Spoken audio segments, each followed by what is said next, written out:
Hello students. നമ്മൾ functions ആണ് നോക്കിക്കൊണ്ടിരിക്കുന്നത്. അടുത്ത പോർഷൻ നമുക്ക് നോക്കാനുള്ളത് റിക്കർഷൻ ആണ്, recursive functions. Okay, will see now what is recursive function. Recursion എന്താണെന്ന് പറഞ്ഞു കഴിഞ്ഞാൽ the process in which a function calls itself repeatedly until some specified condition has been satisfied by definition. Okay എന്ന് പറഞ്ഞാൽ ഒരു function ആ ഫംഗ്ഷനെ തന്നെ വിളിക്കുന്നത്, അതിനെയാണ് റിക്കർഷൻ എന്ന് പറയുന്നത്. റിപ്പീറ്റഡ് ആയിട്ട് ഒരു ഫംഗ്ഷൻ ആ ഫംഗ്ഷനെ തന്നെ വിളിച്ചുകൊണ്ടിരിക്കുന്ന ആ ഒരു പ്രോസസ്സിനെയാണ് റിക്കർഷൻ എന്ന് പറയുന്നത്. എപ്പോൾ വരെയാണ് വിളിക്കുന്നത്? അണ്ടിൽ ഒരു നിർത്താൻ വേണ്ടിയിട്ടുള്ള ഒരു സ്പെസിഫിക് കണ്ടീഷൻ സാറ്റിസ്ഫൈ ചെയ്യുന്നത് വരെ ഇത് റിപ്പീറ്റ് ചെയ്തുകൊണ്ടിരിക്കും. നിർത്തണമല്ലോ, എവിടെയെങ്കിലും വെച്ചിട്ട് ഇതിനെ നിർത്തണം അല്ലേ? അല്ലെങ്കിൽ ആ ഫംഗ്ഷനെ തന്നെ വിളിച്ചുകൊണ്ടിരുന്നു കഴിഞ്ഞാൽ അത് പിന്നെ എൻഡ്ലെസ് കോളായി പോകും, നിർത്താതെ വിളിച്ചുകൊണ്ടിരിക്കുന്നത്. അപ്പോൾ എവിടെയെങ്കിലും ഒരിടത്ത് വെച്ച് നിർത്തണം. ആ ഒരു സ്പെസിഫിക് കണ്ടീഷൻ ആവുന്നത് വരെ റിപ്പീറ്റഡ് ആയിട്ട് വിളിച്ചുകൊണ്ടിരിക്കുന്നത്. അതാണ് process in which A function calls it self repeatedly until some specified condition has been satisfied. Okay, ഇതാണ് റിക്കർഷൻ എന്ന് പറയുന്നത്. നമുക്ക് എവിടെയാണ് ഇത് ഇനി യൂസ് ചെയ്യാൻ പറ്റുന്നത് എന്നുള്ളതാണ്. നമുക്ക് റിപ്പറ്റേറ്റീവ് ആയിട്ട് കണ്ടുപിടിക്കാനുള്ള ഏതെങ്കിലും കാര്യങ്ങൾ വരികയാണെങ്കിൽ നമുക്കിത് ഉപയോഗിക്കാം. പ്രൊവൈഡഡ് ഓരോ ആക്ഷനും അതിൻ്റെ പ്രീവിയസ് റിസൾട്ടിനെ ബേസ് ചെയ്തിട്ട് നമുക്ക് സ്റ്റേറ്റ് ചെയ്യാൻ പറ്റുമെങ്കിൽ, നമുക്ക് അങ്ങനെ പറയാൻ പറ്റുമെങ്കിൽ, അതായത് പ്രൊവൈഡഡ് ഓരോ ആക്ഷനും, ഒരു പെർട്ടിക്കുലർ ആക്ഷനെ നമുക്ക് പ്രീവിയസ് റിസൾട്ട്, ഒരു റിസൾട്ടിനെ പ്രീവിയസ് റിസൾട്ടിനെ ബേസ് ചെയ്തിട്ട് നമുക്ക് പറയാൻ പറ്റുമെങ്കിൽ നമുക്ക് അങ്ങനെയുള്ള റെപ്പറ്റേറ്റീവ് കമ്പ്യൂട്ടേഷൻസിനെ നമുക്ക് റിക്കർസീവ് ഫംഗ്ഷനായിട്ട് എഴുതാം. നമുക്ക് എക്സാമ്പിൾസ് കാണുമ്പോൾ മനസ്സിലാവും. ഓക്കെ, സോ ഒരു പ്രോബ്ലം നമുക്ക് റിക്കർസീവായിട്ട് നമുക്ക് സോൾവ് ചെയ്യണമെങ്കിൽ രണ്ട് കണ്ടീഷൻസ് സാറ്റിസ്ഫൈ ചെയ്യണം. ഓക്കെ, നമുക്കൊരു പ്രോബ്ലം റിക്കർസീവായിട്ട് സോൾവ് ചെയ്യണമെങ്കിൽ രണ്ട് കണ്ടീഷൻ സോൾവ് ചെയ്യണം. ഒന്നെന്ന് പറയുന്നത് ഞാൻ നേരത്തെ പറഞ്ഞ കണക്ക് ഇതിനെ നമുക്ക് റിക്കർസീവ് നേച്ചറിൽ എഴുതാൻ പറ്റണം. റിക്കർസീവ് നേച്ചർ എന്ന് പറഞ്ഞു കഴിഞ്ഞാൽ ഒരു റിസൾട്ടിനെ അതിൻ്റെ പ്രീവിയസ് റിസൾട്ടിനെ ബേസ് ചെയ്തിട്ട് നമുക്ക് സ്റ്റേറ്റ്മെൻറ്റ് എഴുതാൻ പറ്റണം. ഓക്കെ, അങ്ങനെ ഒരു സ്റ്റേറ്റ്മെൻറ്റ് എഴുതാൻ പറ്റുമെങ്കിൽ അതൊരു കണ്ടീഷനാണ്. രണ്ടാമത്തെ കണ്ടീഷൻ എന്ന് പറയുന്നത് ഇതിനൊരു സ്റ്റോപ്പിംഗ് കണ്ടീഷൻ വേണം, എവിടെയെങ്കിലും വെച്ച് നമുക്ക് നിർത്താൻ പറ്റണം. ഓക്കെ, അപ്പോൾ ഈ രണ്ട് കണ്ടീഷൻ സാറ്റിസ്ഫൈ ചെയ്ത് കഴിഞ്ഞു കഴിഞ്ഞാൽ നമുക്ക് റിക്കർസീവ് നേച്ചറിൽ നമുക്ക് ആ പ്രോബ്ലത്തിനെ സോൾവ് ചെയ്യാൻ പറ്റും. The problem must be written in A recursive form, അതായത് ഒരു റിസൾട്ടിനെ പ്രീവിയസ് റിസൾട്ടിനെ ബേസ് ചെയ്ത് നമുക്ക് എഴുതാൻ പറ്റണം. രണ്ട്, the problem statement must include A stopping condition. Okay, അതിനൊരു സ്റ്റോപ്പിംഗ് കണ്ടീഷൻ വേണം. ആ പ്രോബ്ലം സ്റ്റേറ്റ്മെന്റിൽ നമുക്കൊരു നിർത്താൻ ഒരു സ്പെസിഫിക് കണ്ടീഷൻ വേണം. ഏതൊരു പ്രോബ്ലവും നമുക്ക് പ്രോബ്ലം സ്റ്റേറ്റ്മെന്റ് കിട്ടിക്കഴിഞ്ഞാലാണ് നമ്മൾ അതിനെ സോൾവ് ചെയ്യുന്നത്. ആ പ്രോബ്ലം സ്റ്റേറ്റ്മെന്റിൽ നമുക്ക് അതിനെ റിക്കർസീവ് നേച്ചറിൽ എഴുതാൻ പറ്റണം. അതുപോലെ സ്റ്റോപ്പിംഗ് കണ്ടീഷൻ നമുക്ക് ഉണ്ടാവണം, എവിടെയെങ്കിലും വെച്ചിട്ട് നമുക്ക് നിർത്താൻ പറ്റുന്നൊരു കണ്ടീഷൻ വേണം. ഓക്കെ, നമുക്ക് എക്സാമ്പിളായിട്ട് നമുക്ക് ഫാക്ടോറിയലിൻ്റെ കേസ് അറിയാം. ഏറ്റവും എളുപ്പത്തിൽ നമുക്ക് പറയാവുന്നതും ഏറ്റവും കോമൺ ആയിട്ട് യൂസ് ചെയ്യുന്നതാണ് റിക്കർസീവ് നേച്ചറായിട്ട് ഫാക്ടോറിയലിനെ സോൾവ് ചെയ്യുക. Factorial of A positive integer quantity. Okay, so problem സാധാരണ എങ്ങനെയാണ് നമ്മൾ ചെയ്യുന്നത്? എൻ ഫാക്ടോറിയൽ എന്ന് പറഞ്ഞു കഴിഞ്ഞാൽ 1 × 2 × 3 × up to n വരെ മൾട്ടിപ്ലൈ ചെയ്യുന്നതാണ് ശരിക്കും പറഞ്ഞു കഴിഞ്ഞാൽ എൻ ഫാക്ടോറിയൽ എന്ന് പറഞ്ഞു കഴിഞ്ഞാൽ. ഓക്കെ, സോ നമുക്ക് ഈ പ്രോബ്ലത്തിനെ വേറൊരു രീതിയിൽ എക്സ്പ്രസ് ചെയ്യാം. എങ്ങനെയാണ്? നമ്മൾ ഈ പറഞ്ഞ രീതിയിൽ റിക്കർസീവ് നേച്ചറിൽ എങ്ങനെ എക്സ്പ്രസ് ചെയ്യാം എന്നുള്ളത് നോക്കാം. N factorial is equal to n × n-1 factorial തന്നെ അല്ലേ? നോക്കിക്കേ, n × n-1 ഫാക്ടോറിയൽ. ആ എന്നിനെ തൊട്ട് മുന്നേ ഉള്ള നമ്പറിന്റെ ഫാക്ടോറിയൽ കൊണ്ട് മൾട്ടിപ്ലൈ ചെയ്ത് കഴിഞ്ഞാൽ എൻ ഫാക്ടോറിയൽ ആയില്ലേ? നോക്കിക്കേ, നമുക്കിപ്പം ഫോർ എക്സാമ്പിൾ നമുക്ക് പറയാണ് 4 ഫാക്ടോറിയൽ എന്ന് പറയുകയാണെങ്കിൽ 4 × 3 ഫാക്ടോറിയൽ, ശരിയല്ലേ? 4 × 3 ഫാക്ടോറിയൽ, 4നെ 3 ഫാക്ടോറിയൽ കൊണ്ട് മൾട്ടിപ്ലൈ ചെയ്ത് കഴിഞ്ഞാൽ എനിക്ക് 4 ഫാക്ടോറിയൽ കിട്ടിയില്ലേ? ഓക്കെ, അപ്പോൾ അത് കിട്ടും. അപ്പോൾ 5 ഫാക്ടോറിയൽ ആണെങ്കിൽ 5 × 4 ഫാക്ടോറിയൽ, 10 ഫാക്ടോറിയൽ ആണെങ്കിൽ 10 × 9 ഫാക്ടോറിയൽ. അങ്ങനെ നമുക്ക് എല്ലാത്തിനെയും റിക്കർസീവ് നേച്ചറിൽ നമുക്ക് എഴുതാൻ പറ്റും, റെപ്രസെന്റ് ചെയ്യാൻ പറ്റും. അപ്പോൾ ഒരു കണ്ടീഷൻ നമ്മൾ സോൾവ് ചെയ്തു, റിക്കർസീവ് നേച്ചറിൽ നമുക്ക് എഴുതാൻ പറ്റി. ഇനി ഇതിന്റെ സ്റ്റോപ്പിംഗ് കണ്ടീഷൻ എവിടെ വെച്ച് നമ്മൾ നിർത്തും? നിർത്താൻ വേണ്ടിയിട്ട് നമുക്കറിയാമല്ലോ, നമുക്ക് പിന്നെ 1 ഫാക്ടോറിയൽ എന്ന് പറയുന്നത് 1 അല്ലേ? ഓക്കെ, 1 ഫാക്ടോറിയൽ എന്ന് പറയുന്നത് 1 അല്ലേ? അവിടെ വെച്ച് നമുക്ക് നിർത്താം. ഓക്കെ, റിക്കർസീവായിട്ട് കണ്ടുപിടിച്ച് വരാം. എന്നിട്ട് 1 ഫാക്ടോറിയൽ എന്ന് പറയുന്നത് 1 ആണ്. അത് നമുക്ക് ബൈ ഡെഫിനിഷൻ നമുക്കറിയാം. ഓക്കെ, 1 ഫാക്ടോറിയൽ 1 ആണ്. അപ്പോൾ അതുകൊണ്ട് അതാണ് അതിൻ്റെ സ്റ്റോപ്പിംഗ് കണ്ടീഷൻ എന്ന് പറയുന്നത്. അപ്പം ഇത് റിക്കർസീവ് നേച്ചറിൽ recursive statement of the problem ഇതാണ്. n factorial is equal to n into n minus 1 factorial. അപ്പോൾ എന്താണിത്? റിക്കർസീവ് നേച്ചർ എന്ന് പറഞ്ഞാൽ ഡിസൈഡ് റിസൾട്ടിനെ നമ്മൾ പ്രീവിയസ് റിസൾട്ടിൻ്റെ ബേസിസിൽ എഴുതുന്നു. ഇതാണ് നമുക്ക് ആവശ്യമുള്ള റിസൾട്ട്. അത് പ്രീവിയസ് റിസൾട്ടിനെ ബേസ് ചെയ്തിട്ട് നമ്മളൊരു സ്റ്റേറ്റ്മെൻറ്റ് എഴുതുകയാണ് ചെയ്യുന്നത്. Okay, so this is A stopping condition. Now നമുക്ക് ആ ഫാക്ടോറിയൽ എങ്ങനെയാണ് സോൾവ് ചെയ്യുന്നതെന്ന് ആ ഒരു പ്രോഗ്രാം നമുക്ക് നോക്കാം. Okay, calculate the factorial of integer quantity using recursion. Okay, ഞാൻ പ്രീ പ്രോസസ് ഡയറക്റ്റീവ് എഴുതി. ഇനി മെയിനിൽ ഞാൻ നമ്മുടെ ഞാൻ ഡിക്ലെയർ ചെയ്തു. ഇനി അതുപോലെ ഫാക്ടോറിയൽ ഞാൻ അതിൻ്റെ ഫംഗ്ഷൻ ഞാൻ ഡിക്ലെയർ ചെയ്തു. ഫാക്ടോറിയൽ നമ്മൾ നേരത്തെ ചെയ്തത് തന്നെയാണ്. ഫാക്ടോറിയൽ അത് ലോങ് ഇൻറ്റ് റിട്ടേൺ ചെയ്യുന്നു, ഇൻറ്റിജർ അതിൻ്റെ അകത്ത് പാരാമീറ്റർ ആയിട്ട് വരുന്നു. പ്രോട്ടോടൈപ്പ് ഡിക്ലെയർ ചെയ്തു. ഓക്കെ, ഇനി ഞാൻ print of n is equal to n ചോദിക്കുകയാണ്. ഓക്കെ, എൻ്റർ n എന്ന് എഴുതിയിരിക്കുന്നു, അത്രയേ ഉള്ളൂ. അപ്പോൾ n എത്രയാണെന്നുള്ളത് ചോദിച്ചു. ഞാൻ n റീഡ് ചെയ്തതിന് ശേഷം ഞാൻ അതിൻ്റെ ഫാക്ടോറിയൽ കണ്ടുപിടിക്കുകയാണ്. n factorial is equal to എന്ന് പറഞ്ഞിട്ട് ഞാൻ ഫാക്ടോറിയലിനെ കോൾ ചെയ്തു. ഓക്കെ, ഫാക്ടോറിയലിനെ കോൾ ചെയ്തു. അപ്പോൾ ഫാക്ടോറിയൽ ഫംഗ്ഷൻ ഞാൻ എഴുതാൻ പോവുക. ആ ഫംഗ്ഷനാണ് റിക്കർസീവ് ഫംഗ്ഷൻ എന്ന് പറയുന്നത്. ഓക്കെ, അപ്പോൾ ഞാൻ ഫാക്ടോറിയൽ എഴുതുകയാണ്. അപ്പോൾ അതിൻ്റെ ഹെഡർ ഞാൻ എഴുതി, നേരത്തെ പോലെ തന്നെ ലോങ് ഇൻ ഫാക്ടോറിയൽ ഇൻറ്റ്. അതിലൊന്നും വ്യത്യാസമില്ല. നമ്മൾ ലോങ് ഇൻറ്റ് തന്നെയാണ്. ഇതിൽ നിന്ന് നമുക്ക് ആ ഒരു ലോങ് ഇൻറ്റ് കണ്ടുപിടിച്ചിട്ട് നമ്മൾ റിട്ടേൺ ചെയ്യുകയാണ് ചെയ്യുന്നത്. ആ ലോങ് ഇൻറ്റ് ഇവിടെ വരും. ആ ലോങ് ഇൻറ്റിനെ ഞാൻ പ്രിന്റ് ചെയ്യുന്നു. ഓക്കെ, അതൊക്കെ അതേപോലെ തന്നെ. പക്ഷേ ഇതിൻ്റെ അകത്ത് നമ്മൾ ആ റിക്കർസീവ് നേച്ചറിൽ നമ്മൾ ഇതിനെ കോൾ ചെയ്യുകയും ചെയ്യും, സ്റ്റോപ്പിംഗ് കണ്ടീഷനും ഉണ്ടാവും. അതാണ് ഇതിൻ്റെ റിക്കർസീവ് ഫംഗ്ഷൻ്റെ പെക്യുലാരിറ്റി. നമുക്ക് നോക്കാം എങ്ങനെയാണെന്നുള്ളത്. ഓക്കെ, ഇഫ് n നമുക്ക് സ്റ്റോപ്പിംഗ് കണ്ടീഷൻ ആദ്യം എഴുതാം. നിർത്തുന്ന കണ്ടീഷൻ നമ്മൾ എഴുതുകയാണ്. If n less than or equal to 1, n equal to 1 ആണെങ്കിൽ റിട്ടേൺ 1. ഓക്കെ, 1 ആണെങ്കിൽ റിട്ടേൺ 1. ഈക്വൽ ടു 1 ഇട്ടാലും മതി. ഓക്കെ, n ഈക്വൽ ടു 1 ആണെങ്കിൽ റിട്ടേൺ 1. ഓക്കെ, 1 ആണല്ലോ റിസൾട്ട്. 1ന്റെ ഫാക്ടോറിയൽ 1 അല്ലേ? അപ്പം 1 ആണെങ്കിൽ 1 റിട്ടേൺ ചെയ്യാൻ പറഞ്ഞു. സ്റ്റോപ്പിംഗ് കണ്ടീഷനായി. ഓക്കെ, ഇനി അതല്ല എങ്കിൽ return n into factorial of n minus 1.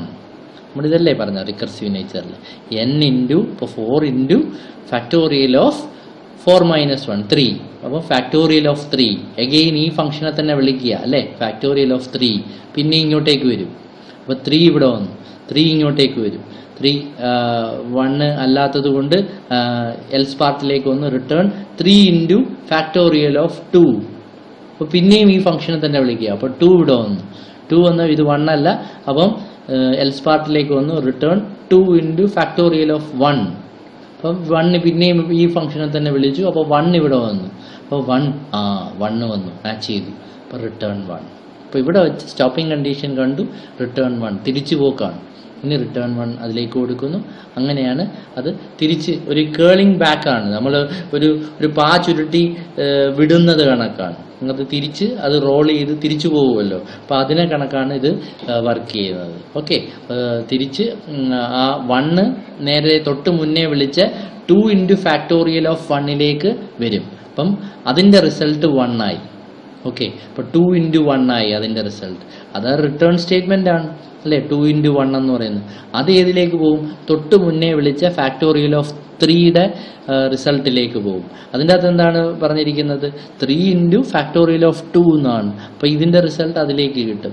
പിന്നെ അതിൻ്റെ റിസൾട്ട് അതിന് മുന്നേ വിളിച്ചതിലേക്ക് കിട്ടും. അങ്ങനെ അത് അതിൻ്റെ ഫൈനൽ റിസൾട്ട് റിട്ടേൺ ചെയ്ത് നമ്മുടെ ലോങ് ഇൻറ്റ് നമ്മൾ തിരിച്ച് ഇവിടെ വന്ന് പ്രിന്റ് ചെയ്യും. അതാണ് സംഭവിക്കുന്നത്. സോ ദിസ് ഈസ് റിക്കർസീവ് നേച്ചറിലുള്ള ഒരു ഇംപ്ലിമെൻറ്റേഷനാണ്. നിങ്ങൾ മനസ്സിലാക്കുക എങ്ങനെയാണ് ചെയ്യുന്നതെന്നുള്ളത്. ഓക്കെ, സോ ഇനി ഞാൻ പറയുന്നത് ജസ്റ്റ് ഒന്ന് മനസ്സിലാക്കാൻ വേണ്ടിയിട്ടാണ് ഇതെങ്ങനെയാണ് വർക്ക് ചെയ്യുന്നതെന്നുള്ളത്. നിങ്ങളിത് പഠിക്കാനല്ല, മനസ്സിലാക്കുക ഇങ്ങനെയാണ് ഇതിൻ്റെ പുറകിൽ വർക്ക് ചെയ്യുന്നത് എന്നുള്ളത്. Okay, recursive function calls are not executed immediately. കണ്ടോ, നിങ്ങൾ അപ്പം തന്നെ റിക്കർസീവ് ഫംഗ്ഷൻ കോളിൻ്റെ ആൻസർ നമുക്ക് കിട്ടിയോ? ഇല്ല. ഫംഗ്ഷൻ കോൾ ചെയ്യുമ്പോഴത്തേക്ക് അത് അടുത്ത ഫംഗ്ഷൻ കോളിലേക്ക് പോവുകയാണ്, അതിൻ്റെ റിസൾട്ട് അപ്പം തന്നെ നമുക്ക് കിട്ടുന്നില്ല. ഓക്കെ, അത് അടുത്തൊരു ഫംഗ്ഷൻ കോളിലേക്ക് പോവുകയാണ്, പിന്നെയും ആ ഫംഗ്ഷനിലേക്ക് പോയി എന്നിട്ട് അത് തുടക്കത്തിൽ നിന്ന് ചെയ്തു വരികയാണ്. ഇതിപ്പോൾ ചെറിയൊരു ഫംഗ്ഷൻ ആയതുകൊണ്ടാണ് പെട്ടെന്ന് വിടുന്നത്. വലിയൊരു ഫംഗ്ഷൻ ആണെങ്കിൽ ആ ഫംഗ്ഷൻ എല്ലാം ചെയ്യും. ഓക്കെ, അപ്പോൾ recursive function call are not executed immediately. ആ ഫംഗ്ഷൻ കോൾ അടുത്തൊരു ഫംഗ്ഷനിലേക്ക് പോവുകയാണ്, അതിൻ്റെ റിസൾട്ട് അത് ചെയ്ത് കഴിഞ്ഞിട്ടായിരിക്കും അതിൻ്റെ റിസൾട്ട് കിട്ടുന്നത്. Okay, so they are placed on A stack until the condition that terminates the recursion is encountered. നിങ്ങൾക്കിത് മനസ്സിലാവുന്നില്ലെങ്കിൽ വിട്ടേക്കുക. ജസ്റ്റ് ഞാൻ ഇതെങ്ങനെയാണ് വർക്ക് ചെയ്യുന്നത് എന്നുള്ളത് പറയുന്നു എന്നുള്ളത് മാത്രമേ ഉള്ളൂ. ഓക്കെ, അപ്പം സ്റ്റാക്ക് എന്ന് പറയുന്നൊരു ഡാറ്റ സ്ട്രക്ചറുണ്ട്. അത് നിങ്ങൾ ഹയർ ക്ലാസ്സസിൽ പഠിക്കും. അതിങ്ങനെ ഒരു ബുക്ക് അടുക്കി വെക്കുന്ന കണക്കാണ്. ഓക്കെ, ബുക്ക് എങ്ങനെയാണ് നമ്മൾ അടുക്കി വെക്കുക? ഒരു ബുക്ക് വെക്കും, അതിൻ്റെ മുകളിൽ വേറൊരു ബുക്ക് വെക്കും, അതിൻ്റെ മുകളിൽ വേറൊരു ബുക്ക് വെക്കും, അല്ലേ? അങ്ങനെയല്ലേ നമ്മൾ സ്റ്റാക്ക് ചെയ്യുന്നത്, സ്റ്റാക്ക് ഓഫ് ബുക്ക്, അല്ലേ? എന്നിട്ട് നമ്മൾ തിരിച്ചെടുക്കുന്നത് എങ്ങനെയാണ്? അപ്പോൾ ഏറ്റവും മുകളിലുള്ള ബുക്കാണ് നമ്മൾ ആദ്യം എടുക്കുക, അല്ലേ? എന്നിട്ട് അതിൻ്റെ താഴത്തെ ബുക്ക് എടുക്കും, അതിൻ്റെ താഴത്തെ ബുക്ക് എടുക്കും. അപ്പം വെക്കുന്നത് മുകളിൽ വെച്ച് പോവും, തിരിച്ചെടുക്കുന്നത് നമ്മൾ ഏറ്റവും അവസാനം വെച്ചതായിരിക്കും ആദ്യം എടുക്കുന്നത്. ആ ഒരു ഡാറ്റ സ്ട്രക്ചറാണ് സ്റ്റാക്ക് എന്ന് പറയുന്നത്. അത് അറേ യൂസ് ചെയ്തിട്ട് നമുക്ക് ഇംപ്ലിമെൻറ്റ് ചെയ്യാൻ പറ്റുന്ന ഒരു ഡാറ്റ സ്ട്രക്ചറാണ്. നിങ്ങൾ അടുത്ത സെമസ്റ്ററുകളിൽ നിങ്ങളത് പഠിക്കും. ഓക്കെ, എനിവേ ഇപ്പോൾ ആ ഒരു കൺസെപ്റ്റ് ഉണ്ടെന്ന് മനസ്സിലാക്കുക. അതിൻ്റെ ഒരു ഇംപ്ലിമെൻറ്റേഷനാണ് റിക്കർസീവ് ഫംഗ്ഷൻ. അത് വെച്ചിട്ടാണ് റിക്കർസീവ് ഫംഗ്ഷൻ ഇംപ്ലിമെൻ്റ് ചെയ്തിരിക്കുന്നത്. ഓക്കെ, ഫംഗ്ഷൻ കോൾസ് ചെയ്യുമ്പോൾ എന്ന് പറഞ്ഞു കഴിഞ്ഞാൽ പിന്നെ അതിൻ്റെ റിവേഴ്സ് ഓർഡറിലാണ് നമ്മുടെ സ്റ്റാക്കിൽ നിന്ന് തിരിച്ചെടുക്കുന്നത്.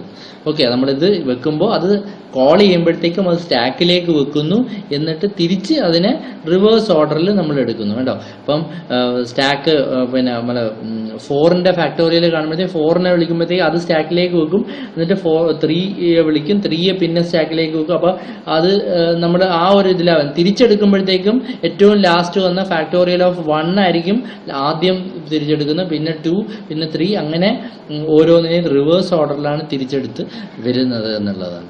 ഓക്കെ, അത് മനസ്സിലാക്കുക. സോ ഇതുകൊണ്ട് ഈ രീതിയിലായിരിക്കും അതിൻ്റെ ഓർഡറിൽ വർക്ക് ചെയ്യുന്നത്. See, n factorial is equal to n into n minus. ഇതാണ് നമ്മളുടെ ആക്ച്വലി ആദ്യം ചെയ്യുന്നത്. അപ്പോൾ n into n minus 1 factorial, അല്ലേ? ഇതാണ് നമ്മുടെ നോർമൽ ഓർഡർ. ഇതാണ് n ഇൻറ്റു n മൈനസ്. ഇനി n മൈനസ് 1 ഫാക്ടോറിയൽ എന്താണ്? n minus 1 into n minus 2 factorial. n minus 2 factorial എന്താണ്? n minus 2 into n minus 3 factorial. അങ്ങനെ വന്ന് 2 factorial is equal to 2 into 1 factorial. ശരിയല്ലേ? ഇതാണ് ശരിക്കും പറഞ്ഞു കഴിഞ്ഞാൽ സംഭവിക്കുന്നത്. അപ്പം നമ്മളെ പിന്നെ സ്റ്റാക്കിലേക്ക് പോകുമ്പോഴത്തേക്കും നമ്മൾ ഇത് തന്നെയാണ് n into n minus 1 factorial. അപ്പോൾ ഇതിനെ നമ്മൾ സ്റ്റാക്കിലേക്ക് വെക്കും, എന്നിട്ട് അടുത്തതിനെ കണ്ടുപിടിക്കാൻ പോകും, എന്നിട്ട് ഇതിനെ നമ്മൾ പിന്നെ സ്റ്റാക്കിലേക്ക് വെക്കും, അടുത്തതിനെ കണ്ടുപിടിക്കാൻ പോകും. അങ്ങനെ ഓരോന്നും സ്റ്റാക്കിൽ വെച്ച് അപ്പം ഞാൻ നേരത്തെ പറഞ്ഞു, മുകളിൽ അടുക്കി വെക്കുമ്പോൾ ഏറ്റവും അവസാനം വെക്കുന്നതാണ് ആദ്യം എടുക്കുക. അപ്പോൾ അവസാനം വെക്കുന്ന ഏതാണ്? ഇതാണ്. അപ്പോൾ അതിൻ്റെ വാല്യൂ ആയിരിക്കും ആദ്യം തിരിച്ചെടുക്കുന്നത് നമ്മൾ. ഓക്കെ, അപ്പം 1 ഫാക്ടോറിയൽ ഇസ് ഈക്വൽ ടു 1. അതാണ് actual values will be returned in the following reverse order. 1 factorial ആദ്യം വന്നു, ആ 1 ഫാക്ടോറിയലിനെ തൊട്ട് മുന്നേ ഉള്ള 2 ഇൻറ്റു 1 ഫാക്ടോറിയൽ, ഇതിൻ്റെ റിസൾട്ട് ഈ 1നെ ഇങ്ങോട്ടേക്ക് ഇടും. അപ്പം 2 ഇൻറ്റു 1 2. അപ്പോൾ 2 ഇൻറ്റു 1 2 ആയി. ഇനി ആ റിസൾട്ട് എവിടേക്ക് പോകും? അടുത്തതിന് തൊട്ട് മുന്നേത്തെ കോളിൻ്റെ ആൻസർ ആയിട്ട് 3 factorial is equal to 3 into 2 factorial. ഈ 2 ഫാക്ടോറിയൽ വിളിച്ചപ്പോഴാണ് ഇത് കണ്ടുപിടിക്കാൻ പോയത്. അപ്പോൾ ഇതിൻ്റെ ആൻസർ ഇങ്ങോട്ടേക്ക് വരും. അപ്പം 3 ഇൻറ്റു 2 6 ആയി. ഓക്കെ, ഇതെപ്പോഴാണ് കണ്ടുപിടിക്കാൻ പോയത്? 4 ഇൻറ്റു 3 ഫാക്ടോറിയൽ. ഇത് വിളിച്ചപ്പോഴാണ് ഇത് കണ്ടുപിടിക്കാൻ പോയത്. അപ്പോൾ 6 ഇങ്ങോട്ടേക്ക് വരും. അപ്പം 4 ഇൻറ്റു 6 24. അപ്പം അങ്ങനെ വന്ന് finally we will get the answer n factorial. So that is the concept. Okay, ഇത് ഇതിൻ്റെ പുറകിൽ നടക്കുന്നതാണ്, സ്റ്റാക്കിലാണ് ഇംപ്ലിമെൻറ്റ് ചെയ്തിരിക്കുന്നത് എന്നുള്ളതാണ്.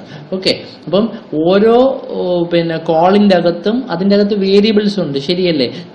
നമ്മളിപ്പം ഫോർ എക്സാമ്പിൾ നമ്മൾ ഫാക്ടോറിയൽ ഓഫ് 5 എന്ന് വിളിക്കുമ്പോൾ അതിൻ്റെ അകത്ത് ആ 5നെ നമ്മൾ പാസ് ചെയ്ത് കൊടുക്കുന്നുണ്ട്. അത് ആ ഫംഗ്ഷൻ്റെ അകത്ത് വാല്യൂ എത്രയാണ്? n-ൻ്റെ വാല്യൂ 5 ആണ്, ശരിയല്ലേ? അപ്പം അടുത്ത കോൾ വരുമ്പോഴത്തേക്കും അത് വിളിക്കുന്നത് ഫാക്ടോറിയൽ ഓഫ് 4 എന്നും പറഞ്ഞാണ് വിളിക്കുന്നത്. അടുത്ത കോളിൽ ആ എന്നിന്റെ വാല്യൂ എത്രയാണ്? 4 ആണ്. അത് കഴിഞ്ഞ് അടുത്ത കോളിൽ ഫാക്ടോറിയൽ ഓഫ് 3 ആണ്. അപ്പോൾ ആ ഫംഗ്ഷന്റെ അകത്ത് ആ എന്നിന്റെ വാല്യൂ എത്രയാണ്? 3 ആണ്. അപ്പം ഇതിൻ്റെ അകത്ത് ഞാൻ ഫാക്ടോറിയലിന്റെ ആ എന്നിന്റെ വാല്യൂ മാത്രമേ പറയുന്നുള്ളൂ. ചിലപ്പം അതിൻ്റെ അകത്ത് വേറെയും വേരിയബിൾസ് ഡിക്ലെയർ ചെയ്യുന്നുണ്ടെങ്കിൽ, ഇപ്പോൾ എ ബി സി എന്ന് 3 വേരിയബിൾസ് ഉണ്ട്. ഓരോ ഫംഗ്ഷൻ കോളിലും എ ബി സി എന്ന് ഓരോ ഫംഗ്ഷൻ കോളിലും വാല്യൂസ് വരും.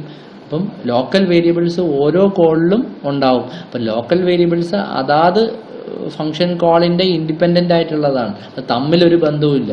അപ്പം ആദ്യത്തെ ഫംഗ്ഷൻ കോളിലുള്ള A B C is entirely different from രണ്ടാമത്തെ ഫംഗ്ഷൻ കോളിലുള്ള എ ബി സി. ഓക്കെ, മൂന്നാമത്തെ ഫംഗ്ഷൻ കോളിലുള്ള A B C it's different. എല്ലാത്തിനും വേറെ വേറെ മെമ്മറി ലൊക്കേഷൻസ് ഉണ്ടാവും. അപ്പോൾ അതായിരിക്കും അതിൻ്റെ അകത്തേക്ക് എടുത്ത് യൂസ് ചെയ്യുന്നത് വെക്കുക. അപ്പോൾ തിരിച്ച് വരുമ്പോഴത്തേക്കും ആ പഴയ വാല്യൂ എടുത്തിട്ടായിരിക്കും എടുത്ത് മൾട്ടിപ്ലൈ ചെയ്യുന്നത്. അതിൻ്റെ മെമ്മറി ലൊക്കേഷൻ ഡിഫറെൻ്റ് അല്ലേ? അപ്പോൾ അതിൻ്റെ വാല്യൂസ് എടുത്തിട്ടായിരിക്കും അതിൻ്റെ അകത്ത് മാനിപ്പുലേറ്റ് ചെയ്യുന്നത്. ഓക്കെ, അപ്പോൾ എൻ ഫാക്ടോറിയലിൻ്റെ കേസ് നമ്മളിപ്പോൾ ഇവിടെ പറയുകയാണെങ്കിലും 4 ഫാക്ടോറിയലിന് കണ്ടുപിടിച്ചങ്ങ് തിരിച്ചു പോകുമ്പോഴത്തേക്കും മുന്നേ ഉണ്ടായിരുന്ന ആ 5 ഫാക്ടോറിയലിന്റെ ആ എന്നിന്റെ വാല്യൂ 5 അവിടെ കിടക്കുകയാണ്. ആ 5 ഇൻറ്റു തിരിച്ചു വന്ന 4 ഫാക്ടോറിയലിന്റെ റിസൾട്ട് കൊണ്ടായിരിക്കും മൾട്ടിപ്ലൈ ചെയ്യുന്നത്. ഓക്കെ, അപ്പോൾ അതാണ് അതിന്റെ കൺസെപ്റ്റ് എന്ന് പറയുന്നത്. So names of local variables will be the same. ഞാനിപ്പോൾ പറഞ്ഞ കേസാണ്. Variables will have different values each time. ഓരോ പ്രാവശ്യവും ആ വേരിയബിൾസിന് ഡിഫറെൻറ്റ് വാല്യൂസ് ആയിരിക്കും ആ ഓരോ കോളിലും വരുന്നത്. Each set of values will be stored on the stack. ആ സ്റ്റാക്കിൽ ആ സെറ്റ് ഓഫ് വാല്യൂസ് സ്റ്റോർ ചെയ്ത് വെക്കും. അടുത്ത പ്രാവശ്യം വരുമ്പോഴത്തേക്കും അത് കിട്ടും. അങ്ങനെയാണ് they will be available as recursive process unwinds. തിരിച്ച് നമ്മൾ അൺവൈൻഡ് ചെയ്ത് വരുമ്പോൾ അതിൻ്റെ വാല്യൂസ് കിട്ടി അത് വെച്ച് മാനിപ്പുലേഷൻസ് നടക്കും.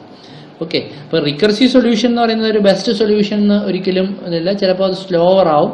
ഓക്കെ, അപ്പോൾ അത് നമ്മൾ നോക്കിയിട്ട് അതിൻ്റെ യുക്തി അനുസരിച്ച് ഏതാണ് നല്ലത് നോക്കുക. ലൂപ്പിംഗ് വെച്ചാണോ ചെയ്യുന്നത് നല്ലത്, അല്ല റിക്കർസീവ് ഫംഗ്ഷൻ വെച്ചിട്ടാണോ ചെയ്യുന്നത് നല്ലതെന്ന് ഓരോ പ്രോബ്ലത്തിൻ്റെയും മെറിറ്റ് അനുസരിച്ച് ഡിസൈഡ് ചെയ്ത് വേണം നമ്മൾ ഇംപ്ലിമെൻറ്റ് ചെയ്യാൻ വേണ്ടിയിട്ട്. പെർഫോമൻസോ സിംപ്ലിസിറ്റിയോ ഏതാണ് നല്ലത് എന്നുള്ളത് നോക്കി നമ്മൾ എടുക്കുക. എന്നിട്ട് സൊല്യൂഷൻ തുടങ്ങുന്നതിന് മുന്നേ നമ്മൾ ജഡ്ജ് ചെയ്യുക ഏത് മെത്തേഡ് യൂസ് ചെയ്ത് നമ്മൾ സോൾവ് ചെയ്യണം. ഏത് പ്രോബ്ലത്തിനെയും അങ്ങനെയാണ് അപ്രോച്ച് ചെയ്യേണ്ടത്. Okay, so this is the സ്റ്റാക്കിൻ്റെ കൺസെപ്റ്റ് ഒന്ന് പിക്ചറൈസ് ചെയ്തിരിക്കുന്നു എന്നുള്ളതേ ഉള്ളൂ. ഓക്കെ, അപ്പോൾ ഇവിടെ ഇതാണ് സ്റ്റാക്കിൻ്റെ ഏറ്റവും ആദ്യം ഒന്നും ഉണ്ടാവില്ല, ഒരു എം ടി ആയെന്ന് വിചാരിക്കുക. അപ്പോൾ 4 ഫാക്ടോറിയൽ ആണെന്ന് വിചാരിക്കുക. 4 ഫാക്ടോറിയൽ, അപ്പോൾ 4 ഫാക്ടോറിയൽ ഓഫ് 3 ആണ്. ഓക്കെ, അത് ഞാൻ ഈ സ്റ്റാക്കിൻ്റെ ഇവിടെ ഇരിക്കുക ഫാക്ടോറിയൽ ഓഫ്. അപ്പോൾ ഈ പൊസിഷനിൽ എന്നിൻ്റെ വാല്യൂ എത്രയാണ്? 4 ആണ്. ഓക്കെ, എന്നിൻ്റെ വാല്യൂ 4 ആണ്. അപ്പോൾ എന്നിട്ട് ഞാൻ അടുത്ത ഇത് കണ്ടുപിടിക്കാൻ ഫാക്ടോറിയൽ ഓഫ് 3 വിളിച്ചിട്ടുണ്ട്. അപ്പോൾ ഫാക്ടോറിയൽ ഓഫ് 3 വന്നപ്പോഴത്തേക്കും അതിൻ്റെ അകത്ത് 3 ഇൻറ്റു ഫാക്ടോറിയൽ ഓഫ് 2 എന്ന് വന്നു. അതിൻ്റെ അകത്ത് എന്നിൻ്റെ വാല്യൂ എത്രയാണ്? അവിടെ എന്നിൻ്റെ വാല്യൂ 3 ആണ്. അപ്പോൾ അത് ഞാൻ സ്റ്റാക്കിലേക്ക് വെച്ചിട്ടുണ്ട്. അപ്പോൾ എന്നിൻ്റെ വാല്യൂ 3 ആണ്. അപ്പം അടുത്ത കോൾ വന്നു ഫാക്ടോറിയൽ ഓഫ് 2. അത് ഞാൻ വിളിക്കുമ്പോഴത്തേക്കും 2 ഇൻറ്റു ഫാക്ടോറിയൽ ഓഫ് 1 ആണ്. അപ്പോൾ അതിൻ്റെ അകത്ത് എന്നിൻ്റെ വാല്യൂ എത്രയാണ്? 2 ആണ്. സോ ഇനി പിന്നെ ഫാക്ടോറിയൽ ഓഫ് 1 ആണ്. അടുത്ത കോള് പോയപ്പോഴത്തേക്കും അത് പിന്നെ സ്റ്റോപ്പിംഗ് കണ്ടീഷൻ ആയതുകൊണ്ട് 1ന്റെ റിസൾട്ട് വന്നു. റിസൾട്ട് വന്നപ്പോഴത്തേക്കും ഇതിനെ പോപ്പ് ചെയ്യാം, ഇതിനെ തിരിച്ചെടുത്ത് കഴിഞ്ഞ് ആ 2 ഇൻറ്റു അതിൻ്റെ റിസൾട്ട് 1. ഓക്കെ, 2 ആ വാല്യൂ അവിടെ കിടക്കുന്നത് കൊണ്ട് എന്നിൻ്റെ വാല്യൂ 2 ആണെന്ന് ഇതിനറിയാം. അപ്പം അതുകൊണ്ട് ആ എന്നിൻ്റെ വാല്യൂ 2 വെച്ചിട്ടായിരിക്കും മൾട്ടിപ്ലൈ ചെയ്യുന്നത്. ഇനി അതിന് തിരിച്ചു വരുമ്പോഴത്തേക്കും പിന്നെ ഇവിടെ ഈ സ്റ്റേജിൽ നിന്ന് തിരിച്ചെടുക്കുമ്പോൾ എന്നിൻ്റെ വാല്യൂ 3 ആണെന്ന് ഇതിനറിയാം. അത് വെച്ചിട്ടാണ് ഇതിൻ്റെ റിസൾട്ട് കൊണ്ട് ഇവിടെ മൾട്ടിപ്ലൈ ചെയ്യുന്നത്. അപ്പം അങ്ങനെയാണ് അത് ചെയ്യുന്നത്. ഓക്കെ, സോ ഇത് ഞാൻ ഒറ്റ സ്റ്റെപ്പിൽ തന്നെ അത് ഓരോ പിന്നെ പെർട്ടിക്കുലർ കോളിലും അതിൻ്റെ ഓരോ വാല്യൂസും local variables of factorial of n ഇവിടെ ഉണ്ടാവും. അതിൻ്റെ പാരാമീറ്റേഴ്സും കാര്യങ്ങളും എല്ലാം ഇവിടെ സ്റ്റോർ ചെയ്തിട്ടുണ്ടാവും. അടുത്ത കോളിൻ്റെ ഡീറ്റെയിൽസ് ഇവിടെ ഉണ്ടാവും. അടുത്ത കോളിൻ്റെ ഡീറ്റെയിൽസ് അതിൻ്റെ മുകളിലുണ്ടാവും. അപ്പം അങ്ങനെയാണ് അത് പോകുന്നത്. ഓക്കെ, ഇത് ജസ്റ്റ് ഒന്ന് മനസ്സിലാക്കാൻ പറഞ്ഞു എന്നുള്ളതേ ഉള്ളൂ. നിങ്ങളിത് പഠിക്കണം എന്നില്ല. നിങ്ങൾ സ്റ്റാക്കിൻ്റെ കൺസെപ്റ്റുകളെല്ലാം മുന്നേ പഠിക്കും. ഓക്കെ, അപ്പോൾ അത് ഒന്ന് മനസ്സിലാക്കുക. So will go on to the programming side. ഇനി വേറെ നമ്മൾ തൊട്ട് മുന്നേ നമ്മൾ ഫാക്ടോറിയൽ കണ്ടു. ഓക്കെ, ഇനി ഞാൻ ഇത് പറയേണ്ട കാര്യമില്ലല്ലോ. അപ്പോൾ ഇതിങ്ങനെയാണ് നടക്കുന്നത്. ഇനി അടുത്തൊരു ക്വസ്റ്റ്യൻ നോക്കാം. NCR NPR recursive function use ചെയ്തിട്ട് കണ്ടുപിടിക്കുന്നത്. NCR എന്താണ് NCR NPR എന്താണ് അതിൻ്റെ ഫോർമുലാസ്?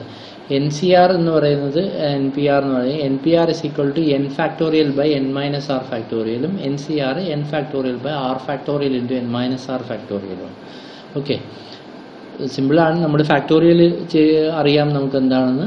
എന്നും ആറെന്നുള്ള രണ്ട് പിന്നെ നമ്പർ ഉണ്ട് എങ്കിൽ n ഫാക്ടോറിയൽ കണ്ടുപിടിക്കണം. എന്നിട്ട് n മൈനസ് ആർ ഫാക്ടോറിയൽ കണ്ടുപിടിക്കുക. രണ്ടിനെയും ഡിവൈഡ് ചെയ്യുമ്പോൾ നമുക്ക് NPR കിട്ടും.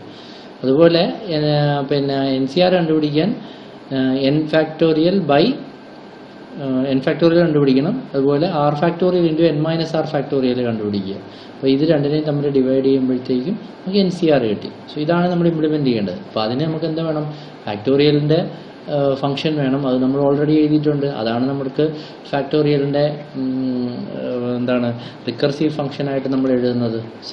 ഫാക്ടോറിയൽ ഫംഗ്ഷൻ നമ്മൾ നേരത്തെ എഴുതിയിട്ടുള്ള അതേ ഫാക്ടോറിയൽ ഫംഗ്ഷൻ. ഓക്കെ, അപ്പോൾ അത് തന്നെയാണ് നമ്മളിവിടെ യൂസ് ചെയ്യുന്നത്. ഇവിടെ നമ്മളതിൻ്റെ ആപ്ലിക്കേഷൻ യൂസ് ചെയ്യുന്നത് മറ്റേത് ഫാക്ടോറിയൽ കണ്ടുപിടിക്കാൻ വേണ്ടിയിട്ടായിരുന്നു. ഇവിടെ ഫാക്ടോറിയൽ കണ്ടുപിടിക്കുന്നതിന് ഒരു പെർട്ടിക്കുലർ പർപ്പസ് ഉണ്ട്. നമുക്ക് NCRഉം NPRഉം കണ്ടുപിടിക്കുക എന്നുള്ളത്. ഓക്കെ, സോ അതിന് നമുക്ക് n ഉം r ഉം രണ്ട് നമ്പർ വേണം. അപ്പോൾ അതിന് ഞാൻ ഡിക്ലെയർ ചെയ്തു n ഉം r ഉം. ഇനി അതുപോലെ NPRനെയും NCRനെയും സ്റ്റോർ ചെയ്യാൻ വേണ്ടിയിട്ട് രണ്ട് floating point values C for NCR and P for NPR ഞാൻ ഡിക്ലെയർ ചെയ്തു. ഇനി എനിക്ക് n-നെയും r-നെയും ഞാൻ റീഡ് ചെയ്തു, n ഉം r ഉം ഞാൻ റീഡ് ചെയ്തു. അതിനുശേഷം ഞാൻ ഇതിൻ്റെ ഫോർമുല അപ്ലൈ ചെയ്തു. P is equal to n factorial. ഇത് വിട്ടേരെ അറിയാം, ഞാൻ ലാസ്റ്റ് പറയാം. ഇതും ഈ പോർഷൻ നോക്കിക്കേ, n factorial by n minus R factorial. n factorial അല്ലേ, ഫാക്ട് ഓഫ് n ഇതിലേക്ക് കോള് പോകും ബൈ n മൈനസ് ആറിൻ്റെ ഫാക്ടോറിയൽ. n-ൻ്റെ ഫാക്ടോറിയൽ കണ്ടുപിടിക്കുക, n മൈനസ് ആറിൻ്റെ ഫാക്ടോറിയൽ കണ്ടുപിടിക്കുക. രണ്ടും ഡിവൈഡ് ചെയ്യുമ്പോഴത്തേക്കും നമുക്ക് NPR കിട്ടും. ഓക്കെ, അപ്പം ഇത് ടൈപ്പ് കാസ്റ്റിംഗ് നമ്മൾ പഠിച്ചിട്ടുള്ളതാണ്. ടൈപ്പ് കാസ്റ്റിംഗ് എന്താ? ടൈപ്പ് കാസ്റ്റിംഗ് ഫോഴ്സ്ഫുള്ളി ഒരു ടൈപ്പിലേക്ക് കാസ്റ്റ് ചെയ്യുന്നതിനെയാണ്, ഒരു പെർട്ടിക്കുലർ ടൈപ്പിനെ വേറൊരു ടൈപ്പിലേക്ക് കാസ്റ്റ് ചെയ്യുന്നതിനെയാണ് ഇവിടെ ടൈപ്പ് കാസ്റ്റിംഗ് എന്ന് പറയുന്നത്. ഫ്ലോട്ടിംഗ് പോയിന്റ് ആക്കാൻ വേണ്ടിയിട്ട് നമ്മൾ ഡിവിഷൻ ചെയ്യുമ്പോഴത്തേക്കും ഈ n എന്ന് പറയുന്നത് പിന്നെ ഇപ്പം അല്ലെങ്കിൽ നോർമലി നമ്മൾ ചെയ്യാറില്ലേ, നമ്മൾ രണ്ട് നമ്പർ ഇത് ചെയ്യുമ്പോഴത്തേക്കും ഇൻറ്റിജർ ഡിവിഷൻ ആയി പോകാതിരിക്കാൻ വേണ്ടിയിട്ട്. അപ്പോൾ അതുപോലെ ടൈപ്പ് കാസ്റ്റ് ചെയ്ത് ചെയ്യാറുണ്ടല്ലോ. അപ്പോൾ അത് ഒരു പെർട്ടിക്കുലർ ടൈപ്പിലേക്ക് മാറ്റാൻ വേണ്ടിയിട്ട് ചെയ്തിരിക്കുന്നു എന്നുള്ളത് മാത്രമേ ഉള്ളൂ, ഫ്ലോട്ടിംഗ് പോയിന്റിലേക്ക്. പിന്നെ ഇനി C is equal to ഇവിടെ അഗെയിൻ ഞാൻ നേരത്തെ പോലെ തന്നെ n ഫാക്ടോറിയൽ കണ്ടുപിടിച്ചു, divide by r factorial into n minus R factorial. അപ്പോൾ ഇത് കോമൺ ആയിട്ട് വരാൻ വേണ്ടി ഇവിടെ ബ്രാക്കറ്റ് വിട്ടിട്ടുണ്ട്. ഓക്കെ, അപ്പം r factorial into n minus R factorial കണ്ടുപിടിച്ചിട്ടുണ്ട്. അതുപോലെ n ഫാക്ടോറിയൽ കൊണ്ട് n factorial divided by r നേരത്തെ കണ്ടുപിടിച്ചത് ചെയ്ത് കഴിഞ്ഞാൽ നമുക്ക് NCR കിട്ടി. സോ ഇതിന് രണ്ടിനെയും ഇനി പ്രിൻറ്റ് ചെയ്യുക, NCRനെയും NPRനെയും പ്രിൻറ്റ് ചെയ്യുക. That's all. Okay, so output will be like this. Enter n and r 5 ഉം 3 ഉം NCRഉം NPRഉം ഞാൻ പ്രിന്റ് ചെയ്യുന്നു. ഓക്കെ, ഇനി നമുക്ക് വേറൊരു എക്സാമ്പിൾ നോക്കാം. എക്സാമ്പിൾ എന്ന് പറഞ്ഞു കഴിഞ്ഞാൽ നമുക്ക് ഏതൊരു ഫംഗ്ഷനെയും നമുക്ക് പിന്നെ ലൂപ്പ് യൂസ് ചെയ്യുന്ന ഏതൊരു പ്രോബ്ലത്തിനെയും ഓൾമോസ്റ്റ് എല്ലാ പ്രോബ്ലത്തിനും തന്നെ നമുക്ക് റിക്കർസീവ് നേച്ചറിൽ എഴുതാൻ പറ്റുന്ന പ്രോബ്ലംസിനെ എല്ലാത്തിനെയും നമുക്ക് എളുപ്പത്തിൽ പിന്നെ റിക്കർസീവ് ഫംഗ്ഷനാക്കി മാറ്റാൻ പറ്റും. ഓക്കെ, ലൂപ്പ് യൂസ് ചെയ്ത് സോൾവ് ചെയ്യുന്ന പ്രോബ്ലംസിന് നമുക്ക് എക്സാമ്പിളായിട്ട് നമുക്ക് ഈ സം ഓഫ് ഡിജിറ്റ്സിൻ്റെ പ്രോബ്ലം എടുക്കാം. ഓർമ്മയില്ലേ നമ്മൾ സം ഓഫ് ഡിജിറ്റ്സ് ചെയ്തത്? പിന്നെ ഒരു നമ്പർ തന്നു കഴിഞ്ഞാൽ അതിൻ്റെ അകത്ത് ഓരോ ഡിജിറ്റിനെയും എടുത്ത് സം ചെയ്യുന്നതിനെയാണ് സം ഓഫ് ഡിജിറ്റ്സ് എന്ന് പറഞ്ഞാൽ. അതായത് ഇപ്പം 256 എന്ന് പറഞ്ഞു കഴിഞ്ഞാൽ സം ഓഫ് ഡിജിറ്റ്സ് എന്ന് പറഞ്ഞാൽ 2, 5, 6 ഈ 3 ഡിജിറ്റിനെയും സം ചെയ്യുക, അതാണ് അതിൻ്റെ ആൻസർ എന്ന് പറയുന്നത്. സോ നമ്മൾ യൂസ് ചെയ്തിരുന്ന ലോജിക് ഇതാണ്. എന്താണ്? n 0ക്ക് മുകളിലാണ് എങ്കിൽ നമ്മൾ റിമൈൻഡർ കണ്ടുപിടിക്കും. എങ്ങനെ? 10 കൊണ്ട് ഡിവൈഡ് ചെയ്തിട്ട് അതിൻ്റെ റിമൈൻഡർ കണ്ടുപിടിക്കും. അപ്പോൾ അതിൻ്റെ ലാസ്റ്റ് ഡിജിറ്റ് കിട്ടും, അത് റിമൈൻഡറിൽ സ്റ്റോർ ചെയ്യുന്നു, അത് ഇങ്ങനെ സമ്മിലേക്ക് സം ചെയ്യുന്നു. ഓക്കെ, അപ്പോൾ ലാസ്റ്റ് ഡിജിറ്റ് സം ചെയ്തു. ഇനി ആ ലാസ്റ്റ് ഡിജിറ്റ് നമുക്ക് വേണ്ട, അതിനുകൊണ്ട് n/10 ചെയ്യുമ്പോൾ ഇൻറ്റിജർ ഡിവിഷൻ ആയതുകൊണ്ട് ആ ലാസ്റ്റ് ഡിജിറ്റ് അങ്ങ് പോകും. അതിനുശേഷം n അടുത്ത ലൂപ്പിങ്ങിൻ്റെ അടുത്ത ഐട്രേഷനിലേക്ക് വരുമ്പോഴത്തേക്കും n ആ ലാസ്റ്റ് ഡിജിറ്റ് കളഞ്ഞിട്ടുള്ള എന്നാണ് ഇവിടെ വരുന്നത്. അപ്പോൾ അത് സീറോനെക്കാട്ടിയും മുകളിലാണോ എന്ന് നോക്കി, ആണെങ്കിൽ പിന്നെയും റിമൈൻഡർ കണ്ടുപിടിച്ചു. അതായത് അതിൻ്റെ റിമൈനിങ് നമ്പേഴ്സിൻ്റെ അകത്തുള്ള ലാസ്റ്റ് ഡിജിറ്റിനെ കണ്ടുപിടിച്ചു. ലാസ്റ്റ് ഡിജിറ്റിനെ കണ്ടുപിടിച്ചിട്ട് ആ നമ്പറിനെയും കൂടി സമ്മിലേക്ക് ആഡ് ചെയ്തു. അതിനുശേഷം ആ ലാസ്റ്റ് ഡിജിറ്റിനെയും നമ്മൾ കളയാൻ വേണ്ടി സ്ലൈസ് ചെയ്തു. n/10 ചെയ്യുമ്പോൾ ഇൻറ്റിജർ ഡിവിഷൻ ലാസ്റ്റ് നമ്പർ പോവും, പിന്നെയും പോവും. അടുത്ത ഇറ്ററേഷനിൽ പിന്നെയും റിമൈൻഡർ കണ്ടുപിടിക്കും, സം ചെയ്യും, പിന്നെയും സ്ലൈസ് ചെയ്യും. അങ്ങനെ ഇതാണ് അവസാനം 0 ആവുന്നത് വരെ നമ്മൾ ചെയ്തുകൊണ്ടിരിക്കും. ഓക്കെ, അപ്പം 0 ആവുന്ന വരെ എങ്ങനെയാണ്? 256 ആണ് നേരത്തെ പറഞ്ഞ എക്സാമ്പിൾ. അപ്പം 256 ആകുമ്പോഴത്തേക്കും >0 ആയതുകൊണ്ട് റിമൈൻഡർ കണ്ടുപിടിക്കുന്നു. അപ്പോൾ 6 കിട്ടും നമുക്കിവിടെ. ആ 6നെ ഞാൻ സമ്മിലേക്ക് ആഡ് ചെയ്യുന്നു. പിന്നെ ഇത് 25 മാത്രമായി, n-നെ 25 ആക്കി. ഓക്കെ, പിന്നെ അപ്പോൾ n 25 > 0 ആയതുകൊണ്ട് പിന്നെയും വന്ന് ഞാൻ റിമൈൻഡർ കണ്ടുപിടിച്ചു, എനിക്ക് 5 കിട്ടി. അപ്പം സമ്മിൻ്റെ കൂടെ ആഡ് ചെയ്യും. നേരത്തെ 6 ആഡ് ചെയ്തിട്ടുണ്ട്, അതിൻ്റെ കൂടെ 5ഉം കൂടെ ആഡ് ചെയ്തു. 6 + 5 ആയി സമ്മിൽ. അപ്പം n-നെ പിന്നെയും സ്ലൈസ് ചെയ്തു, അപ്പം 2 ആയി, n 2 ആയി. 2 > 0 ആയതുകൊണ്ട് പിന്നെയും വന്നു റിമൈൻഡർ കണ്ടുപിടിച്ചു, അപ്പോൾ 2 ആയി. റിമൈൻഡർ 2 ആയി. അപ്പം നേരത്തെ 6 + 5 നമ്മൾ ചെയ്തിട്ടുണ്ട്, അതിൻ്റെ കൂടെ 2ഉം കൂടെ ആഡ് ചെയ്തു. 6 + 5 + 2. ഓക്കെ, പിന്നെ അതിൻ്റെ നമ്പർ ഡിവൈഡ് ചെയ്തപ്പോഴത്തേക്കും അത് 0 ആയി. n 2 ആയിരുന്നു, 2/10 എന്ന് പറയുമ്പോൾ അത് 0 ആയി. 0 ഇൻറ്റിജർ ഡിവിഷൻ ആയതുകൊണ്ട്. അപ്പം n അടുത്ത വരുന്നത് 0 ആണ്. അപ്പം n > 0 ആണോ? അല്ല. അപ്പോൾ അതുകൊണ്ട് ഈ ലൂപ്പിങ് തീർന്ന് പോകും. ഇതാണ് അതിൻ്റെ ലോജിക്ക് നമ്മൾ നേരത്തെ ചെയ്തിട്ടുള്ളത്. അപ്പോൾ ഇതിനെ നമ്മളിനി ഈ റിക്കർസീവ് നേച്ചറിൽ നമുക്ക് ചെയ്യാൻ പറ്റുമോ എന്നുള്ളത് എങ്ങനെയാണെന്നുള്ളത് നമുക്ക് നോക്കാം. അപ്പോൾ ഇവിടെ നമുക്കൊരു സ്റ്റോപ്പിംഗ് കണ്ടീഷൻ വേണം, അതുപോലെ റിക്കർസീവ് നേച്ചറിൽ നമുക്ക് ചെയ്യാനും പറ്റണം. സ്റ്റോപ്പിംഗ് നേച്ചർ എന്ന് പറയുന്നത് ഇവിടെ എങ്ങനെയാണ് ലൂപ്പ് ടെർമിനേറ്റ് ചെയ്യുന്നത്? n > 0. അപ്പം n > 0 ആണെങ്കിൽ മാത്രമേ ഇതിൻ്റെ അകത്ത് കയറുള്ളൂ. അപ്പോൾ തീരുന്നത് എപ്പോഴാണ്? ഇതിൻ്റെ ഓപ്പോസിറ്റ് കണ്ടീഷനില്ല. n < 0 ആണെങ്കിൽ ഇത് ഇതിൻ്റെ അകത്തേക്ക് കയറില്ല, ശരിയല്ല? ഇതിൻ്റെ ഓപ്പോസിറ്റ് കണ്ടീഷൻ. അപ്പോൾ നമ്മുടെ സ്റ്റോപ്പിംഗ് കണ്ടീഷൻ അതാണ്. ഓക്കെ, സ്റ്റോപ്പിംഗ് കണ്ടീഷൻ അതാണ്. അപ്പോൾ ഞാൻ ഇപ്പോൾ ഒരു ഫംഗ്ഷൻ എഴുതുക, recursive function SOD, sum of digits. അപ്പോൾ അതിൻ്റെ അകത്തേക്ക് കണ്ടുപിടിക്കേണ്ട ആ നമ്പറിനെ ഞാൻ ഇതിൻ്റെ അകത്തേക്ക് പാസ് ചെയ്യുന്നു. അപ്പോൾ സം ഓഫ് ദ ഡിജിറ്റാണ് റിട്ടേൺ ചെയ്ത് വരുന്നത്, അതിന് വേണ്ടി ഞാൻ ഇൻറ്റിജർ റിട്ടേൺ ചെയ്യുന്നുണ്ട്. Sum of the digit return ചെയ്ത് വരും, ആ സം ആയിരിക്കും റിട്ടേൺ ചെയ്ത് വരുന്നത്, അതൊരു ഇൻറ്റിജറാണ്. ദെൻ ഞാൻ അകത്തേക്ക് കണ്ടുപിടിക്കുന്ന നമ്പറിനെ ഞാൻ അകത്തേക്ക് പാസ് ചെയ്യുന്നു. 256 ആണെങ്കിൽ 256 n ആയിട്ട് വരും. അപ്പോൾ ഞാൻ അതിൻ്റെ അകത്ത് ആദ്യം എനിക്ക് ഈ സ്റ്റോപ്പിംഗ് കണ്ടീഷൻ ഞാൻ എഴുതുകയാണ്. റിമൈൻഡർ ഞാൻ ഡിക്ലെയർ ചെയ്തു, REM ഞാൻ റിമൈൻഡർ കണ്ടുപിടിക്കാൻ ഡിക്ലെയർ ചെയ്തു. ഇഫ് n < 0 സ്റ്റോപ്പിംഗ് കണ്ടീഷൻ ഞാൻ എഴുതി. സ്റ്റോപ്പിംഗ് കണ്ടീഷൻ < 0 ആണെങ്കിൽ ഞാൻ എന്താണ് എനിക്കിനി സം ചെയ്യാൻ, അത് 0 ആണ്. 0യുടെ സം എന്താണ്? 0 തന്നെയാണ്, അല്ലേ? 0 നമ്പറായിട്ട് വരികയാണെങ്കിൽ ആ നമ്പറിനെ സം ചെയ്ത് കഴിഞ്ഞാൽ 0 തന്നെയല്ലേ റിട്ടേൺ ചെയ്യുക. അപ്പോൾ അത് ഞാൻ 0 റിട്ടേൺ ചെയ്തു. അതർവൈസ് അതിൻ്റെ വാല്യൂ ഞാൻ 0 റിട്ടേൺ ചെയ്തു. ഇനി അതർവൈസ് ഇനി എൻ്റെ സ്റ്റോപ്പിംഗ് കണ്ടീഷൻ അല്ല, അപ്പോഴാണ് ഇത് എനിക്ക് ചെയ്യാനുള്ളത്. അപ്പോൾ ഞാൻ റിമൈൻഡർ കണ്ടുപിടിക്കണം. ഓക്കെ, റിമൈൻഡർ കണ്ടുപിടിച്ചു നേരത്തെ പോലെ. അത് കഴിഞ്ഞിട്ട് ഞാൻ റിട്ടേൺ റിമൈൻഡർ പ്ലസ് എന്താണ് ഞാൻ സം ചെയ്യേണ്ടത്? റിട്ടേൺ ചെയ്യേണ്ടത് എന്താണ്? റിട്ടേൺ ചെയ്യേണ്ടത് എന്ന് പറഞ്ഞു കഴിഞ്ഞാൽ ഈ റിമൈൻഡറിൻ്റെ കൂടെ സമ്മിൽ നേരത്തെ ആഡ് ചെയ്തിരിക്കുന്നത്. അപ്പം ഞാൻ എന്താണ് പിന്നെ ഇനി കണ്ടുപിടിക്കേണ്ടത് എന്ന് പറഞ്ഞു കഴിഞ്ഞാൽ നമുക്ക് അടുത്ത ഐട്രേഷനിലേക്ക് എന്താണ് പാസ് ചെയ്യുന്നത്? ഐട്രേഷനിലേക്ക് പാസ് ചെയ്യുന്നത് n-ന്റെ അവസാനത്തെ ഡിജിറ്റിനെ കളഞ്ഞിട്ടുള്ളതാണ് ഞാൻ പാസ് ചെയ്യുന്നത്. ഇവിടെ അടുത്ത ഫംഗ്ഷൻ കോളിലേക്ക് ഞാൻ പാസ് ചെയ്യുന്നത് ആ നമ്പറിൻ്റെ ലാസ്റ്റ് ഡിജിറ്റിനെ കളഞ്ഞിട്ടുള്ളതാണ്. ഓക്കെ, അടുത്ത ഐട്രേഷനിലേക്ക് എന്താണോ പാസ് ചെയ്യുന്നത് അത് ഞാൻ n/10 ചെയ്തു. ഇവിടെ ഞാൻ എന്താ ചെയ്യുന്നത്? അടുത്ത ഐട്രേഷനിലേക്ക് എന്താണോ, അടുത്ത ഫംഗ്ഷൻ കോളിലേക്ക് എന്താണോ പോകുന്നത് അതാണ് ഞാനിവിടെ ഇതിന് ഇക്വലൻ്റ് ആക്കിയത്. ഓക്കെ, ഇത് അടുത്ത ഐട്രേഷനിലേക്ക് പോകുന്നത് n/10 ചെയ്യുന്നു. ഇത് ആ വാല്യൂ ആണ് പിന്നെ അടുത്തതിലേക്ക് പോകുന്നത്. ഇവിടെ ഞാൻ അടുത്ത ഫംഗ്ഷൻ കോളിലേക്ക് പോകുന്നത് n/10 ആണ്.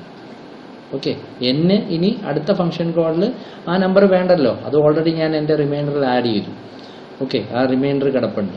ഓക്കെ, റിമൈൻഡറിലുണ്ട്. അതിൻ്റെ കൂടെ ഞാൻ ആഡ് ചെയ്യുന്നതിന് വേണ്ടിയിട്ട് ഇനി അടുത്ത റിമൈൻഡർ കണ്ടുപിടിക്കണം. അതിന് വേണ്ടിയിട്ട് അടുത്ത ഫംഗ്ഷൻ കോഡിലേക്ക് എനിക്ക് ബാക്കിയുള്ള നമ്പർ മാത്രം പോയാൽ മതി, ആ ലാസ്റ്റ് ഡിജിറ്റിനെ കളഞ്ഞിട്ട്. അപ്പോൾ അതാണ് SOD ഓഫ് n/10. ഓക്കെ, അപ്പോൾ അത് അടുത്ത കോളിലേക്ക് പോയി. എക്സാമ്പിൾ പറഞ്ഞാൽ നേരത്തെ 256 ആണ് വന്നെങ്കിൽ ആദ്യം ഇവിടോട്ട് വന്നിട്ട് പിന്നെ ഇവിടോട്ട് വന്നിട്ട് റിമൈൻഡർ ആദ്യം കണ്ടുപിടിച്ചു. റിമൈൻഡർ കണ്ടുപിടിച്ചിട്ട് അടുത്ത സമ്മ് ചെയ്യാൻ വേണ്ടിയിട്ട് റിമൈൻഡർ പ്ലസ്, അപ്പം 6 പ്ലസ് SOD ഓഫ് n/10. അപ്പോൾ 256/10 എന്ന് പറയുമ്പോൾ 25. SOD ഓഫ് 25 പോയി. SOD ഓഫ് 25 വന്നപ്പോൾ എന്നിലേക്ക് 25 പോകുന്നു. അപ്പം അങ്ങനെയാണ് അടുത്ത നമ്പർ 25 ആയി. 25 എസ് പാർട്ടിലേക്ക് വന്നപ്പോഴത്തേക്കും അതിൻ്റെ 5 റിമൈൻഡർ കണ്ടുപിടിച്ചു. 5 റിമൈൻഡർ കണ്ടുപിടിച്ചിട്ട് അപ്പം 5 പ്ലസ് SOD ഓഫ് അടുത്തതിലേക്ക് പോകുന്നു. അപ്പം അങ്ങനെയാണ് അത് പോകുന്നത്. Okay, so this is the case. നമുക്കൊരു എക്സാമ്പിൾ എടുത്ത് നോക്കി കഴിഞ്ഞ് കഴിഞ്ഞാൽ മനസ്സിലാവും. നമുക്ക് സിമ്പിളായിട്ടൊരു എക്സാമ്പിൾ എടുക്കാം. 23 എന്ന് പറയുന്നൊരു എക്സാമ്പിൾ എടുക്കാം. ഓക്കെ, അപ്പം ആദ്യം എന്നിൻ്റെ വാല്യൂ 23 ആയി. ഇനി റിമൈൻഡർ ഇതിൻ്റെ അകത്ത് ഇതിലേക്ക് വരില്ലല്ലോ, 23 ആയതുകൊണ്ട് ഇതിൻ്റെ അകത്തേക്ക് കയറില്ല, >0 ആയതുകൊണ്ട്. അപ്പം എൽസ് പാർട്ടിലേക്ക് വന്നിട്ട് റിമൈൻഡർ ആദ്യം കണ്ടുപിടിക്കുന്നു. റിമൈൻഡർ എന്താ കണ്ടുപിടിച്ചിരിക്കുന്നത്? 3 ആയിരിക്കും അല്ലേ, റിമൈൻഡർ 3 ആയിരിക്കും. ഇനി റിട്ടേൺ ചെയ്യുന്നത് എന്തായിരിക്കും? 3 പ്ലസ് SOD ഓഫ് അടുത്ത ഫംഗ്ഷൻ കോൾ n/10. n/10 എന്ന് പറയുമ്പോഴത്തേക്കും 23/10. 23/10 3 പോയി, 2 ആയി അല്ലേ, 3 അങ്ങ് പോയി, ഇൻറ്റിജർ ഡിവിഷൻ ആയതുകൊണ്ട്. അപ്പോൾ 2 ആണ് അടുത്ത കോളിലേക്ക് പോകുന്നത്. അപ്പം റിട്ടേൺ 3 പ്ലസ് SOD ഓഫ് 2 ആയിരിക്കും പോകുന്നത്. അപ്പോൾ അടുത്ത ഫംഗ്ഷൻ കോളിലേക്കുള്ള എന്നിൻ്റെ വാല്യൂ 2 ആണ്. അപ്പോൾ എന്നിൻ്റെ വാല്യൂ 2 ആയി. അപ്പോൾ അടുത്ത ഫംഗ്ഷൻ കോൾ വന്നു. അപ്പോൾ 2 > 0 ആയതുകൊണ്ട് ഇതിലേക്ക് കയറില്ല, എൽസ് പാർട്ടിലേക്ക് വന്നു. റിമൈൻഡർ കണ്ടുപിടിച്ചു. റിമൈൻഡർ കണ്ടുപിടിക്കുമ്പോൾ അവിടെ റിമൈൻഡർ എന്തായി?